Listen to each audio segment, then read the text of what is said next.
Early last year, an international delegation paid a visit to Erris in North Mayo to report on the policing of the protests at Ballinaboy.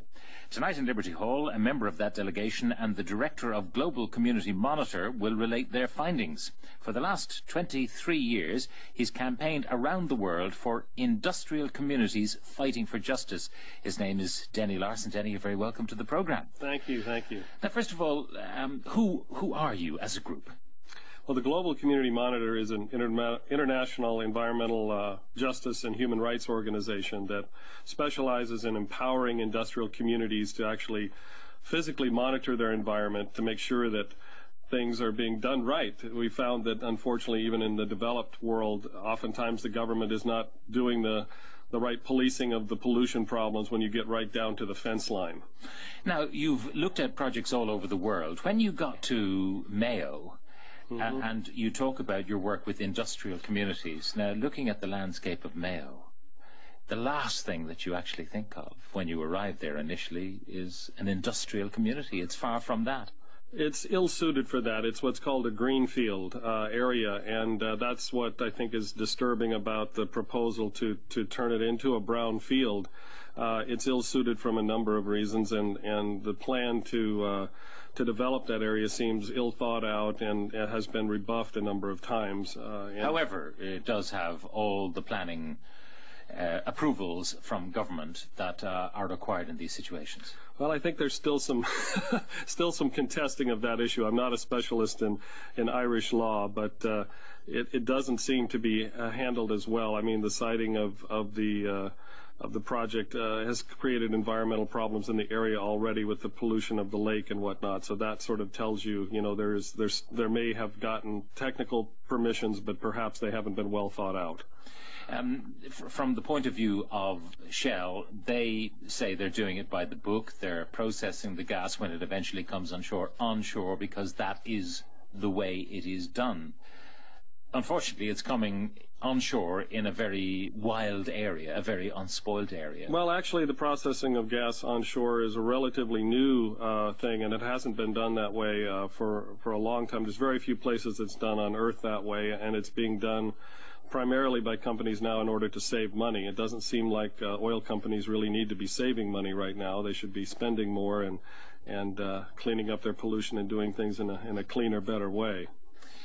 So the question of why you were there, I mean, you say you're there to check on the policing, and not necessarily the wisdom or otherwise of the project itself. Yeah, actually, that was has been the recent subject of our visits in the international delegation. Was the delegation took no position on the project or where it should be located or anything, but we had been requested to come up to investigate the activities of the police, and found it quite shocking that the police in Erris had a policy of not arresting people who were civil disobedient and seeking to be arrested. In fact, in the Garda magazine of October 2006, and I quote, they said, "There were no arrests. This was part of our strategy. We did not want to facilitate anyone down there to the route of martyrdom.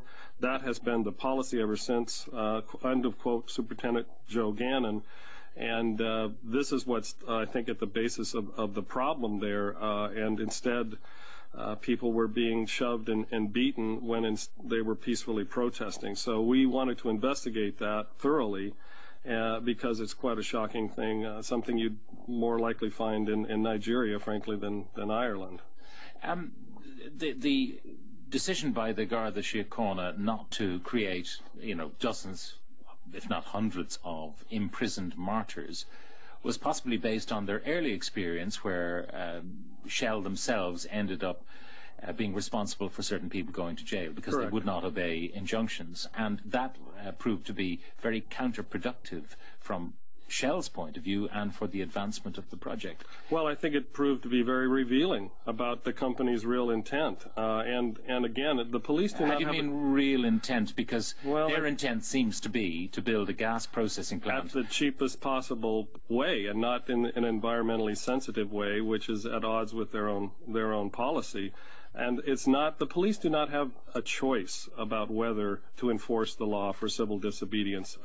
It's not an issue of creating martyrdoms. They need to apply the law fairly to everyone, just as, I've done a little research on past protests by taxi drivers and others in Ireland, and they don't attack the taxi drivers blocking the roads with batons. So, there's something going on here that has nothing to do with the desire not to create martyrs.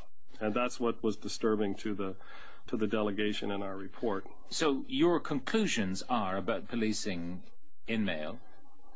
Well, we agree with the ombudsman. There's an unnecessary amount of police complaints up there. It needs further investigation by the Justice Department. So far, the Justice Minister has refused to do that.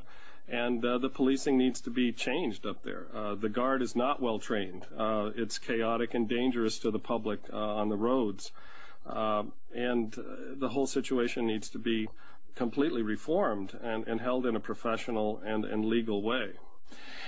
You seem to be saying that there's no responsibility at all on the side of the protesters putting themselves in harm's way in disrupting the legal activities of people going about their work. And, most of them, 60% of them, according to Shell, are local Mayo people who are going about their business trying to, hold down a decent job in this project. Well, our experience in the groups that came include international groups like Friends of the Earth, who have done things like blockade the airport, in Amsterdam, as successfully and peacefully without anyone being hurt. And actually the protesters are very well organized, and they're not putting themselves in harm's way. They're acting in a very professional way as civil disobedience. The police response, by contrast, is not. There's pushing, there's shoving. There's ways to handle crowds. We see this in America in protests all the time in a way that nobody gets hurt. And that is the responsibility of the police, not the protesters. I think the protesters have been, from our observation, very responsible, and the police have not. Isn't it a bit unreasonable, though, given where it is in a tiny backwater of a pretty underpopulated county, to expect the civil authorities to have, if you like, riot police, complete with all the equipment they would need to do the kind of policing you're talking about, permanently on standby, waiting for those buses to arrive from Dublin, bussing in protesters, because, as you know, a lot of the protesters are not local. It's a bit unrealistic to expect that kind of, 24/7, 365 day a year protection of this particular project. Well, I disagree. I think that they need to provide the people, the police there, with the training they need, according to... I mean, you've been there. Yeah. We don't have those kind of numbers available for County Mayo. We've enough other problems. We tend to be under-resourced in terms of the police manpower. And the idea of exposing other people in other parts of the country to, perhaps attacks, theft, burglaries, robberies, traffic going unsupervised, drunks not being arrested for drunk driving, all because a small number of people disagree with the progress of a particular project in County Mayo.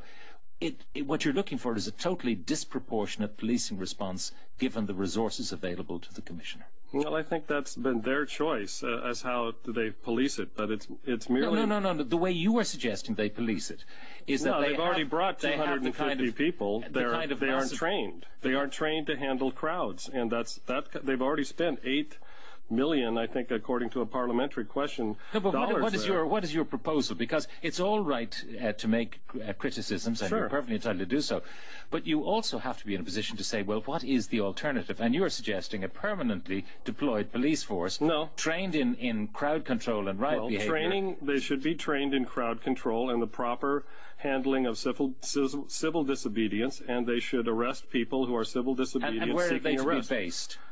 This is the decision of the police. It's done in other countries. That's why we brought people from South Africa, from Holland, from America.